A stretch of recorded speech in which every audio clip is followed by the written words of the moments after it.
Hey everyone, what's up? This is Tony from 15 Minute Gamer and welcome to the channel. So as always, if you like the video, drop it a like and don't forget to click that subscribe button. I post a few videos a week and there's always something new to check out. So without delay, let's crack on with today's video.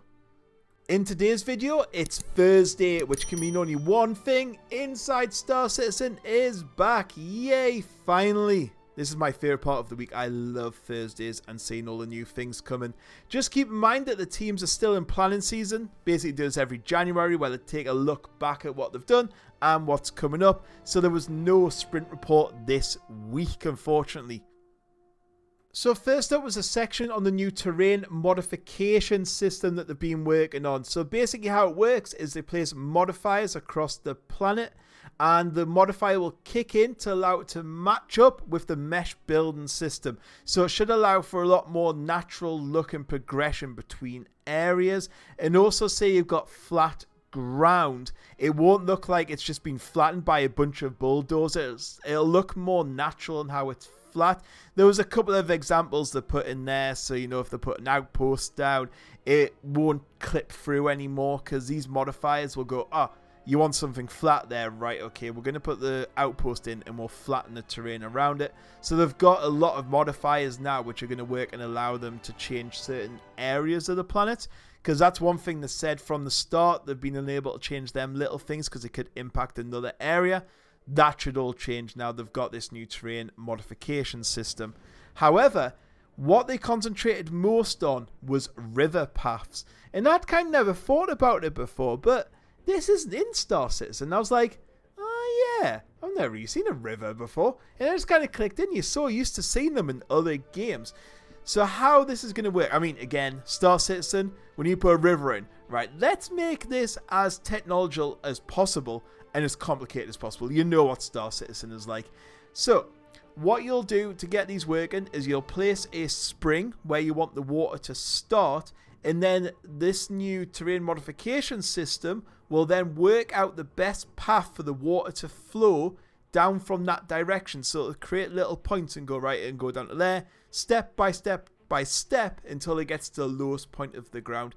They didn't show if it was going to create a lake or something at that point, but again, could be very interesting if it does. If a certain area can't be got to, because like say it's a little bit higher and the river can't get there, then it'll show the developer, so then he can just use this new tool to lower that bit of terrain down easier than what they would be able to do. Once they've done that, they can add more springs, more rivers merging into one. So you don't just have to have one, you could have multiple leading into it. And it will even work out the volume of water needed and passing that area. So if it just starts at 1, then it'll go, right, okay, we've got another 2 coming in here. We'll add a more volume of water, so it's going to become bigger. Then what they can do is they can place something called geomods, is what they called it, which will then add the banks of the river and the route. So you can kind of see better where that route is and the banks of the river will start appearing. Then, I know, it's quite impressive, isn't it? And then the water will influence the ecosystem. So what they want to do next is have a modifier that if a river goes down, then it'll add more greenery, more foliage. It'll look a lot more lush around the river, as you would expect with rocks and stuff where it's been forming, which I've got the pictures in the background, just looks incredible. Bearing in mind this is still totally in the development stage. It hasn't went to artwork yet, so there's been no art passes. This is just the engineer going, right, let's get some trees in here and let's see how it all works. In the river, it looked a little bit rubbish, to be fair, when you saw the graphics of the water. But this is a great first step, and I'm so happy to see that they're working on tech like this. I'm just hoping this brings a lot more planets quicker into the game, because we still only have one system. That one system is still not done.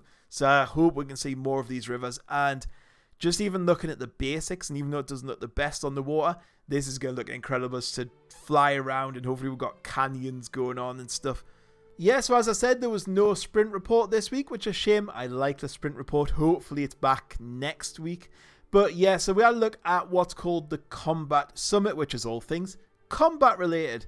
So some of the focuses is they wanted to look at how to give the player more control of the features around combat, how the environment works, like the sort of bit of storage of guns, that sort of thing.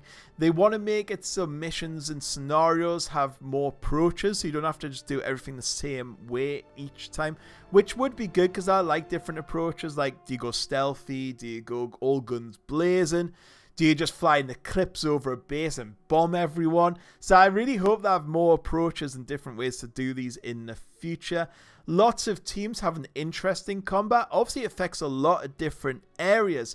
So this is a way to bring everyone together into a more single focused point. They look at core problems and come up with the solutions. And they can test which ones work, which ones don't. They can prototype stuff and go, right, okay, well, that might work, and then when they start moving into the prototype phase, they might go, actually, once we get into it, it's not quite good enough. So this is the kind of place where they start all that going off. So some of the things that went in a bit more detail with was combat geometry. So this is basically how the ships behave and fly around each other within combat. Next up was the addition of capacitors. They want to cap some of the behaviors within the game, which will make the actions the player take during a dogfight more meaningful and more of an impact on what they do while they're dogfighting. And these capacitors will give instant results and reactions during that dogfight. They didn't go into much more detail on that. I'm not sure what these capacitors are. I was thinking maybe like the pips within Elite Dangerous. If you know what they are, comment below, of course, as always. Weapon behaviors within shields and armor. So weapons should mean more. Each weapon should feel better and different. And they want to make their rules more specific. So if you're in a light fighter, they want it to feel like really like you're in a light fighter. And the weapons will also feel like that as well. So they want all that bringing together. And finally, there was just a little bit at the end where they showed the grenade launcher and a new modifier back within the terrain modification system. Is if you fire it into the ground, it will create a little dent or little crater in the ground. Which again, looked kind of fun. But it was preempted with the fact of this is totally work in progress and totally not in the game yet. Will it ever appear in the game? Not too sure, but again, could it lead to like bomb craters and stuff when you've got the Eclipse Bomber?